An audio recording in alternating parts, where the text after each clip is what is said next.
네, 자꾸 커피 얘기를 했는데 그 커피 얘기에 대한 거를 같이 했더니 이제 커피 드시러 안 가시냐고 지하나 변호사님 얘기를 해주시네요. 조금 이따 먹으러 갈 겁니다. 일단 뭐 지금 사무실은 잘 운영이 되고 있는 거죠? 네, 어때요? 만족스럽게? 네, 뭐 예, 야근도 좀 하십니까? 야근을 안 한 적이 오히려 더 없을 아, 정도로 네, 네. 항상 야근은 아이는 어떻게 해요? 아이는 방치되고 있죠.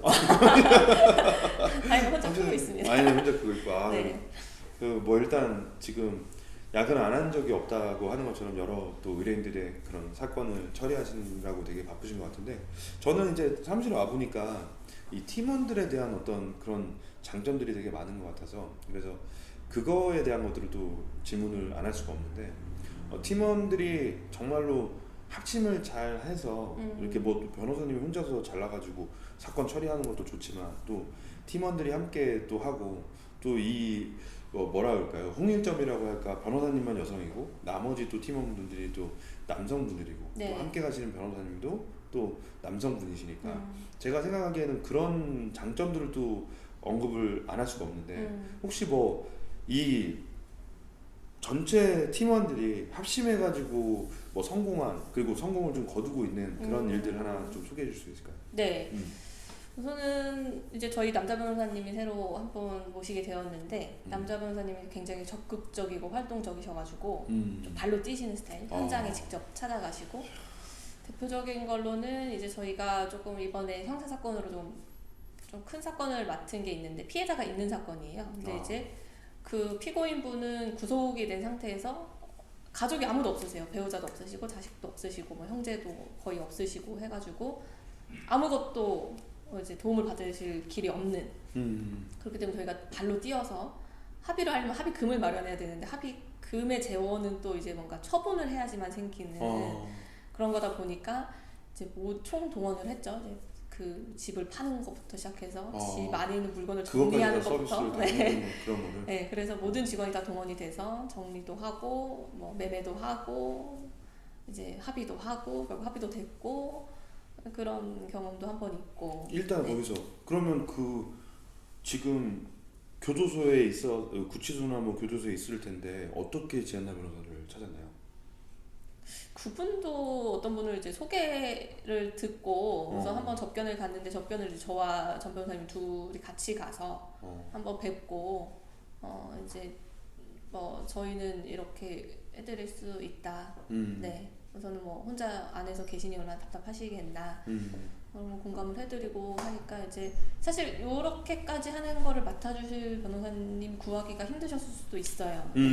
왜냐하면 이제 합의금의 재원이나 이런 것들을 마련해야 되는데 중요한 건 내가 묶인 몸이니까 네. 내가 움직일 수도 없는데 네. 내 수족 같은 그런 뭐 가족들이 있거나 그런 것도 네. 아니니까 그걸 못 한다라는 거죠. 그리고 이제 뭐 어떤 행위 하나하나만 할 때마다 이제 교도소에 가서 다 이제 위임을 받아서 해야 되니까 그런 것도 번거롭기도 하고 뭐 이제 그 피해자분들과 이제 접촉하고 이러는 것도 사실은 조금 이제 피해자로부터 어떤 봉변을 당할지 모르는 뭐 그런 사건이었기 때문에 좀 힘든 사건이었는데 적극적으로 하고 하니까 이제 그 피해자분들 쪽에서도 마음을 열어주시고 네, 좋은 마음으로 합의가 돼서 네. 일단 지금 합의는 그 되어 있는 상태인가요? 네, 되어 있습니다. 그러면 일단은 그 합의나 아니면 다양한 사건들 법률 외적인 사건들도 팀원들의 도움을 가지고 이제 잘 진행을 했네요. 네. 그러면 변호사님이 생각하시는 그 뭐 물론 피해자와의 그런 합의가 중요하지만 그 합의가 쉽지 않잖아요. 네.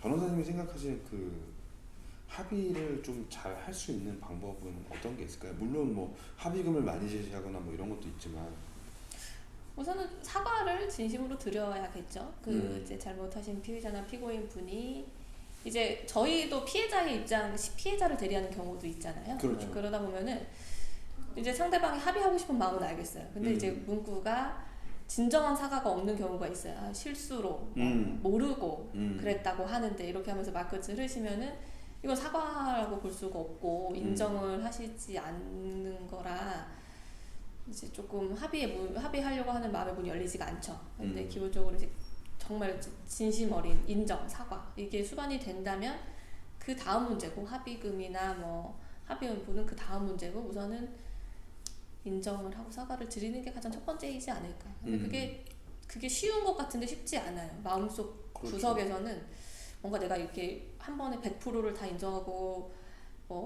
이렇게 하면은 뭔가 모르겠어요. 뭔가 자기 본인한테 불이익이 될 거라고 생각. 근데 우리도 그래요. 우리도 어떤 잘못을 했어도 100% 인정하기가 좀 쉽지가 않아요. 그렇죠. 나는 이랬는데 나는 핑계도 되게 되고 맞아. 변명도 하게 되고 이게 인간인 이상 어쩔 수 없는 부분이기는 한데 그런 걸 감안해서 좀 깨끗하게 진짜 인정하고 사죄하는 마음이 먼저 선행이 돼야 될 것 같습니다.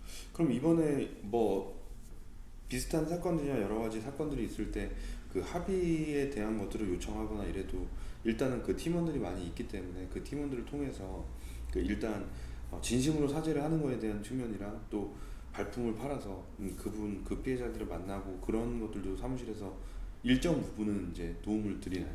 의뢰인들한테?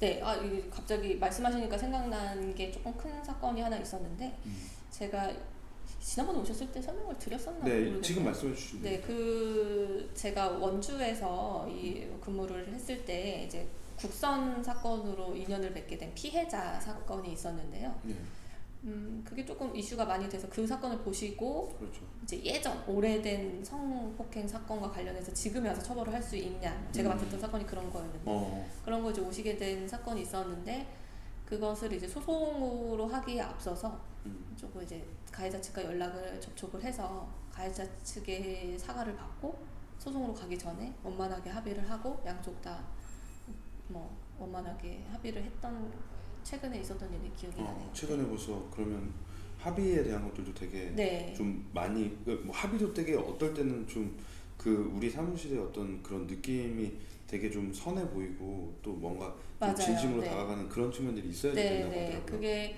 우선 저희 입장은 피해자 쪽이 오셨기 때문에 피해자 분도 좀 설득을 했었어야 됐고 가해자 분도 설득을 했었어야 되는데 양쪽을 이제 다 이렇게 한 거죠. 네, 양쪽을 했는데 이렇게 말씀드리면 뭐 구체적으로 말씀드릴 수는 없고 굉장히 잘 됐어요. 저도 되게 뿌듯하고 양쪽 모두에게 고맙다 소리를 들었던 네, 피해자분도 이제 그동안 너무 오랜 시간 고통을 받았는데 어찌됐건 이제 잘 끝나서 너무 다행이다 고맙다라는 말씀 드렸고 가해자분도 이게 그래도 이렇게 마무리돼서 가해자분도 되게 큰 결심하셨거든요. 그 합의 액수가 좀 적진 않았기 때문에 그런데도 불구하고 오히려 저희한테 이제 감사하다고 원만하게 합의할 수 있게 해줘서 감사하다고 말씀을 하셔가지고 또 이제 너무 잘 끝난 사건 중에 하나였습니다. 요즘 사건을 이렇게 보면 기본적으로 다른 사건에 대한 것들을 처리할 때 법률적인 요소, 법률적인 과정에 대한 측면도 있지만 또 비법률적으로 인간적인 면으로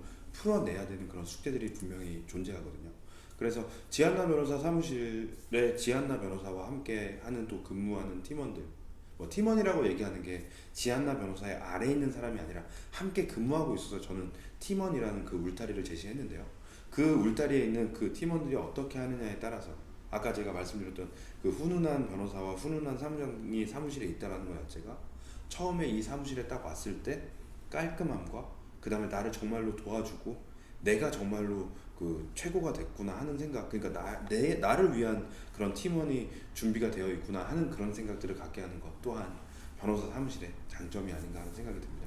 네. 한 가지만 뭐 이런 생각을 한 적이 있어요. 네. 예전에 이제 업무에 치이고 일이 많을 때에는 손님들이 오는 게 되게 귀찮고 막 일하고 있는데 손님 찾아왔다 그러면 왜 또 오셨나 막 이런 생각이 들 때가 예전에는 있었거든요. 이제 개업을 하고 이렇게 한 사건 한 사건 의뢰인들마다 이제 애정을 갖고 하다 보니까 지금은 누가 이렇게 오셨다 그러면 되게 반가워요. 어떻게 이렇게 오셨냐 에이, 갑자기 거짓말. 진짜로 반가워요. 그래서 제가 너무 신기하다고 생각을 해서 이게 머릿속에 어떻게 예전에는 되게 힘들었는데 누가 갑자기 불쑥 찾아오면 귀찮고 약간 왜 오셨을까 그랬는데 지금 어떻게 반가울 수가 있나 그게 저도 너무 신기해서 근데 그런 그게 생각을 의뢰인이 더 먼저 안 돼요. 저 네. 변호사가 의뢰인을 내가 딱 갔는데 내가 지금 피고니즘에 있어가지고 난 당신을 만나고 싶지 않은데요 하는 얼굴 표정이라 되게 반가웠고 그 다음에 왜 오셨어요? 되게 궁금증을 갖고 있는 사람 그런 모습을 네. 제일 빨리 아는 게 그 상대방이에요. 뭐 거의 경지에 오르셨는데요. 서비스업의 경지. 저도 그래서 제 스스로가 이런 마음을 갖고 그런 건 일을 있을 한다는 때, 게 너무 좀 다행이라고 생각을 했고 말씀하신 대로 이래서 의뢰인분들도 그걸 아시고 그걸 아시기 때문에 더 많은 분들을 또 소개시켜드리고 연결이 이렇게 그렇죠. 됐나 하는 그런 생각을 했습니다. 그런 게 있으면 좀 저한테 전화를 하시나요? 갑자기 우엠님이 갑자기 의뢰인이 찾아오시는 게 되게 반가워졌어요. 뭐 이런 거. 그럼 제가 바로 영상 켜가지고 여러분 긴급 소식이 있습니다. 지한나 변호사는 지금 의뢰인이 찾아오시는 거를 즐거워하신답니다. 지금 빨리 가십시오. 이렇게 얘기할 텐데. 예, 제가 느끼기에도 좀 그렇습니다. 변호사 사업은요 서비스업의 그 일환이고 그 의뢰인과 함께 가는 서비스를 제공하는 입장이다 보니까 더 친절하고요 또 더 함께 가는 그런 공동체 의식이 있어야 됩니다. 의뢰인과 함께 가려고 하는 지한나 변호사의 사무실 그 면면을 조금 길게 알아봤습니다. 다음 인터뷰로 넘어가도록 하겠습니다. 감사합니다.